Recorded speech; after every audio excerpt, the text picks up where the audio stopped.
I'm Siraj Khalil, and I'm in the first intermediate class at school. This is my slide on how to keep children safe at home. Number 1. Never let children play in the kitchen, especially as they might hurt themselves. Children are very curious, so every time they're in the kitchen alone, make sure that they have someone watching them or tell them to get out of the kitchen. Number 2. Never let children swim in the pool alone, even more so if they don't know how to swim. Children could easily just drink some of the pool water, which is very toxic, or they could even drown, which is why this is very dangerous for them. Number 3. Never let children play with any toys that are not for their age, because they might eat the toy. As I mentioned earlier, children are very curious, so they might see someone eating and they might copy them by eating their toy. And number 4, never let children clean up broken glass or play with glass. If you let children clean up broken glass, chances are they will leave some behind. As you know, broken glass can be very dangerous and it can hurt if you step on it.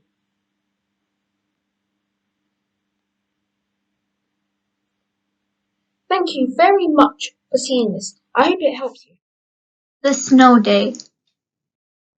One day, Kate woke up and switched on the TV. She heard that it would snow on Thursday, but she didn't believe it. She carried on with her week until Thursday came. She woke up and looked out of the window. It was snowing. She couldn't believe it. She was so happy. She ate her breakfast, wore her fluffy coat, warm gloves, and her hat, and rushed outside. She met up with a few of her friends from school, and they made a snowman and had a snowball fight. She had so much fun. Then she and her friends saw a small coffee shop, so they bought some hot chocolate and went home and got toasty warm. The end. Thank you for listening to my story. It was just a normal Friday morning, and Ellie jumped out of bed so happily. She must have had a good sleep. Anyways, Ellie is a normal girl, but what makes her a little different from others is her book. Now this book was just her diary. At least that's what she thought, but it was a very unique diary, that's for sure. It looked quite rusty and that it was from the late 1980s. She didn't think it was, but oh well. A few days went by and something strange happened that Wednesday after school. She was writing in her diary about her friend's birthday party. She couldn't wait to go, but after she wrote about it, the page vanished. She got a little creeped out, but she thought she was just seeing things. The day of her friend's birthday party, everything was amazing until her mother dropped her off at her house and no one was there. Ellie was a bit confused, knowing that the party was today, but then she realized everything she wrote in that diary vanishes, just like her friend's party. Ellie walked back home. It was about 9 p.m., but she wrote one last thing in that book. And the next day, her and that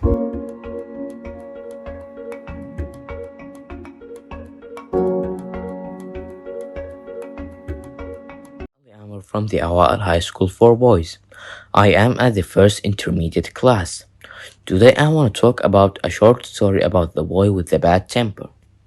There was a boy who was always losing his temper. His father gave him a bag full of nails and said to him, "My son, I want you to hammer a nail into our garden fence every time you need to direct your anger against something and you lose your temper." The son said, "Okay, I will do it." So the son started to follow his father's advice. On the first day, he hammered in 37 nails, but getting the nails into the fence was not easy. So he started trying to control himself when he got angry. As the days went by, he was hammering in less nails, and within weeks, he was able to control himself and was able to refrain from getting angry and from hammering nails. He came to his father and told him what he had achieved. His father was with his efforts and said to him, "But now, my son, you have to take out a nail for every day that you do not get." The son started to take out the nails for each day that he did not get angry, until there were no nails left in the fence. He came to his father and told him what he had achieved. His father took him to the fence and said, "My son, you have done well, but look at these holes in the fence. This fence will never be the same again." Then he added, When you say things in a state of anger, they leave marks like these holes on the hearts of others. You can stab a person and withdraw the knife, but it doesn't matter how many times you say, I'm sorry, because the wound will remain. The end. Thank you for listening. Hi, my name is Zaid Salwan and I am from the Awa'il Bilingual School. Today I will be reading you my story, Patience and Never Complaining. People have been coming to the wise man complaining about the same problems every time. One day he told them a joke and everyone roared in laughter. After a couple minutes he told them the same joke and only a few of them smiled. When he told the joke for a third time, no one laughed anymore. The wise man smiled and said, "You can't laugh at the same joke over and over, so why are you always crying about the same problem?" Moral of the story: being worried won't solve your problems, it'll just waste your time and energy. Thank you for watching. Mr. Lucky, Chapter 1. When I was a kid. Hi, my name's Alex. I'm going to tell you my story about me. When I was a kid, I was a very naughty and spoiled child. I wasn't smart or handsome, but life gave me a different way of incredible luck. I was born in a very rich family, and since I was an only child, I got the best of everything. Best schools, expensive toys, electrons, best schools, and the best of everything. But I don't think my parents were guardian angels. I was just lucky, even when it had nothing to do with my parents. For example, when I was 13, I told my school friends to sneak to my neighbor's house and paint on his shed and skate on his empty pool. It was illegal, but I said it will be fun. When the police came from angry neighbor's call, everyone got caught. Everyone except me. And when I was 16, I went to the mountain bike trial in my city. I wasn't the best, but before the day of the last 10 players, one of them broke his arm, and the other broke his leg, and the other had his bike stolen. I won the race. So you see, I was very lucky, and I was very happy. Chapter 2. Where is my luck?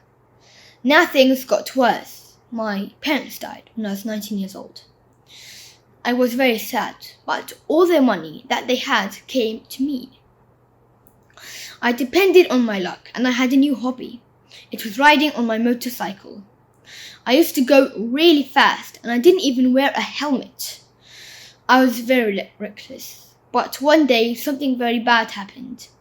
I was riding my motorcycle with my friends, and I wasn't wearing a helmet.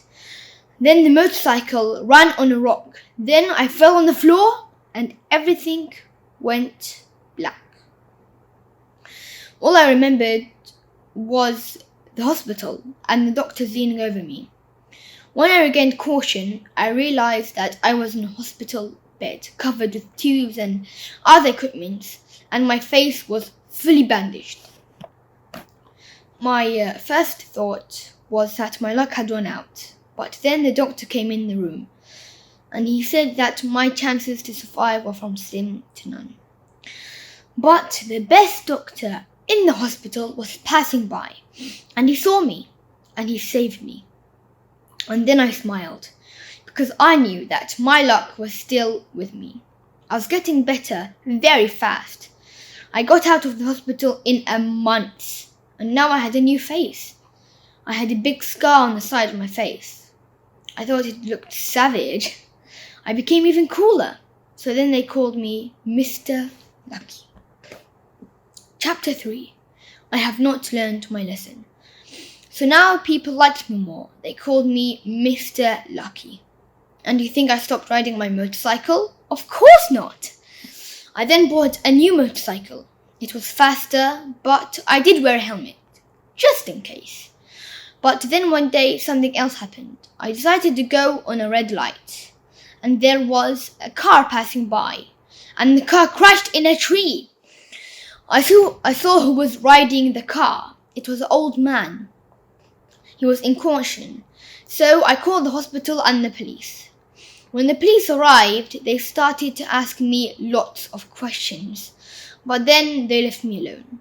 The next day I woke up very happy because my luck had saved me again.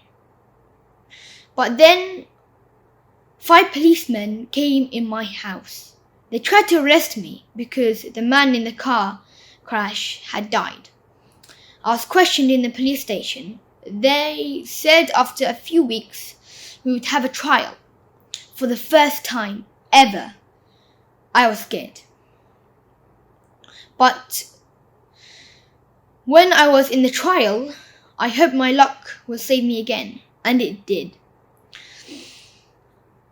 The judge said that I didn't recover from the face surgery, so I didn't see the red light. But something very strange happened. The old man's wife came to me and said, "Soon you'll understand what to do." I didn't know what she meant, but I just left. But her words were always in my mind. It never left my thoughts. One day I was talking with my friend. I was going to tell him about the old lady, but then I became very dizzy and I could not speak. Then I fell on the floor and everything went black. Chapter 4. The End of Mr. Lucky. When I woke up, I saw myself in the same hospital bed from the last time. I saw my friend sitting on a chair next to me. Then the doctor came in and he was very sad. He said there was a tumor in my brain that came from an accident, and every day it got bigger and bigger. But the most worst thing was that they could not remove it. That was it. I was dying. My luck was all gone. But then I remembered the old lady's word. Soon you'll understand what to do. And I did. It wasn't the tumor that was killing me. It was the selfishness that killed me. Many good people felt bad because of me. I was very happy when I would win and others would lose. I could not sleep that night. My last wish was to donate my organs. My kidneys would be removed to a lady with cancer. My lungs would be put in a man with a dangerous illness. And my liver would be put in a young teenager. I signed a contract that all of my money will be given to the poor. If you are reading this, I am gone. I am dead. The lesson. Never rely on luck and never be selfish. And if you are, change it for the better.